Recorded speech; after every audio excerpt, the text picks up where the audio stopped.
ಜೈಲು ಸೇರುವ Bowring club ಸದಸ್ಯರು ಯಾರು ಗೊತ್ತಾ? ಬೌರಿಂಗ್ ಕರ್ಮಕಾಂಡವನ್ನ ಮೊದಲು ಬಿಚ್ಚಿಟ್ಟಿದೆ ಬಿಟಿವಿ ಸುದ್ದಿಯ ಬಳಿಕ ಎಚ್ಚೆತ್ತಿದ್ರೆ ಬೌರಿಂಗ್ ಸದಸ್ಯರು ಜೈಲು ಸೇರ್ತಿರ್ಲಿಲ್ಲ. 10 ಕೋಟಿ ಬೆಲೆಯ ಭೂಮಿಗೆ 100 ಕೋಟಿ ನೀಡಿದ ಬೌರಿಂಗ್ ಭ್ರಷ್ಟ ಆಡಳಿತ ಮಂಡಳಿ. ತ್ರಿಶೂಲ್ ಬಿಲ್ಡರ್ಗೆ 100 ಕೋಟಿ ರೂಪಾಯಿ ಪಾವತಿಸಿದ ಬೌರಿಂಗ್ ಭ್ರಷ್ಟ ಆಡಳಿತ. ಭೂಮಿ ಖರೀದಿಯಲು 50 ಕೋಟಿ ರೂಪಾಯಿ ಕಮಿಷನ್ ಲೂಟಿ ಮಾಡಿದ ಬೌರಿಂಗ್ ಸಮಿತಿ ಸದಸ್ಯರು. ಇನ್ನು ಬೌರಿಂಗ್ ಭೂ ಹಗರಣವನ್ನ ಬಿಟಿವಿ ಬಿಚ್ಚಿಡ್ತಿದ್ದಂತೆ ರಾಜೀನಾಮೆ ನೀಡಿದ ಅಧ್ಯಕ್ಷ ಭಾಸ್ಕರ್. ಬಿಟಿವಿ ಸರಣಿ ಸುದ್ದಿ ಹಿನ್ನೆಲೆಯಲ್ಲಿ ಮೇ 27ರಂದು ರಾಜೀನಾಮೆ ನೀಡಿದ ಬೌರಿಂಗ್ ಅಧ್ಯಕ್ಷ ಭಾಸ್ಕರ್, ನಾನು ಈ ಹಗರಣದಲ್ಲಿ ಇಲ್ಲ ಎಂದು ಜೂನ್ 4ರಂದು ರಿಜಿಸ್ಟರ್ಗೆ ಭಾಸ್ಕರ್ ರಿಂದ ಪತ್ರ. ಬೌರಿಂಗ್ ನ 100 ಕೋಟಿ ಹಗರಣ ತನಿಖೆ ಮಾಡಿ ಎಂದು ಬೌರಿಂಗ್ ಅಧ್ಯಕ್ಷರಿಂದಲೇ ಪತ್ರ. 300 ಕೋಟಿ ಕಾಮಗಾರಿ ಹಗರಣ, 100 ಕೋಟಿ ಭೂ ಹಗರಣ ಮುಚ್ಚಿ ಹಾಕಲು ಅಧಿಕಾರಿಗಳಿಗೆ ಲಂಚ. 2 ಹಗರಣ ಮುಚ್ಚಿ ಹಾಕಲು IAS, IPS, IRS, BDA, BBMP Bowring membership ಲಂಚ. ಲೂಟಿಯಿಂದಲೇ ಕುದುರೆ, ಬಂಗ್ಲೆ, ಹೈಫೈ ಕಾರು, ಆಸ್ತಿ ಖರೀದಿಸಿರುವ ಬೌರಿಂಗ್ ಸದಸ್ಯರು 400 ಕೋಟಿ ಬೌರಿಂಗ್ ಹಗರಣದಲ್ಲಿ ಜೈಲು ಸೇರಲಿದ್ದಾರೆ. ಬೌರಿಂಗ್ ಆಡಳಿತ ಮಂಡಳಿಯ 6 ಸದಸ್ಯರು ಒಮ್ಮೆ ಜೈಲು ಸೇರಿದ್ರೆ 10 ವರ್ಷ ಹೊರಗೆ ಬರಲ್ಲ.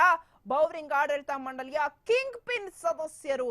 ಆರ್ಥಿಕ ಅಪರಾಧಗಳ ಘಟಕದ ಜೊತೆ ತನಿಖೆ ಶುರು ಮಾಡಿದೆ ಇಡಿಯಲ್ಲೂ ದಾಖಲಾಗಿದೆ ಬೌರಿಂಗ್ 400 ಕೋಟಿ ರೂಪಾಯಿ ಹಗರಣ.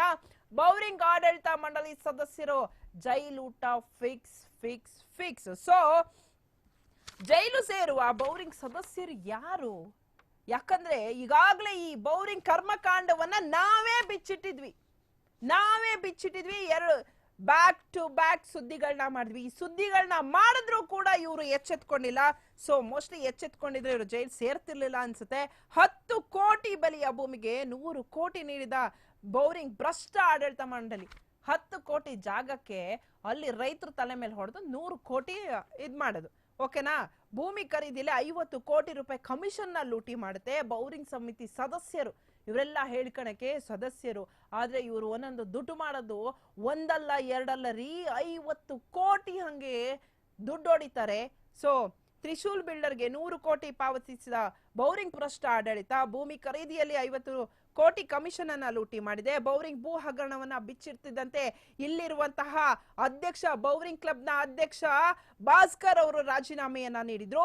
ಬಿಟಿವಿ ಸರಣಿ ಸುದ್ದಿ ಹಿನ್ನೆಲೆಯಲ್ಲಿ ಮೇ 27ರಂದು ರಾಜೀನಾಮೆಯನ್ನ ಸಹ ನೀಡಿದ್ರು. ಯಾರು? ಭಾಸ್ಕರ್ ಅವರು. ರಾಜೀನಾಮೆ ಸಹ ನಾವು ತೋರಿಸಿದ್ವಿ. ಈಗಲೂ ಸಹ ನನ್ನ ಹತ್ರ ರಾಜೀನಾಮೆಯ ಲೆಟರ್ ಇದೆ. ಅವರು ಕೂಡ ರಾಜೀನಾಮೆಯನ್ನ ನೀಡಿದ್ರು. ನೋಡ್ಬೋದು ನೀವು, ನಾನು ತೋರಿಸ್ತಾ ಇದ್ದೀನಿ ರಾಜೀನಾಮೆ ನೀಡಿರೋದು ಭಾಸ್ಕರ್ ಅವರು. ಅಂಡ್ ಸೊ ಈ ಒಂದು ಹಗರಣದಲ್ಲಿ ಯಾವ್ಯಾವ ತರ ಇತ್ತು, ಹೇಗಿತ್ತು, ಯಾವ ತರ ಮುಚ್ಚಾಕಕ್ಕೆ ಏನೇನೆಲ್ಲ ಪ್ಲಾನ್ ಮಾಡಿದ್ರು, ಹೇಗೆಲ್ಲ ಮಾಡಿದ್ರು ಅಂತ ನಾನು ಎಳೆಯಾಗಿ ಹೇಳಿದ್ದೀನಿ. ಅವರು ಹೈಫೈ ಕಾರು ಅವ್ರದ್ದೇನಪ್ಪ ಫುಲ್ಲು ಸಿಕ್ಕಾಬಟ್ಟೆ ಹೈಫೈ. ಯಾಕೆ ಹೇಳಿ, ಬೇರೆ ತಲೆ ಮೇಲೆ ಹೊಡೆದು ಕೋಟಿ ಮಾಡಿದ್ರೆ ಇನ್ನೇನಾಗುತ್ತೆ ಕಮಿಷನ್. ಸೊ ಇದ್ರ ಬಗ್ಗೆ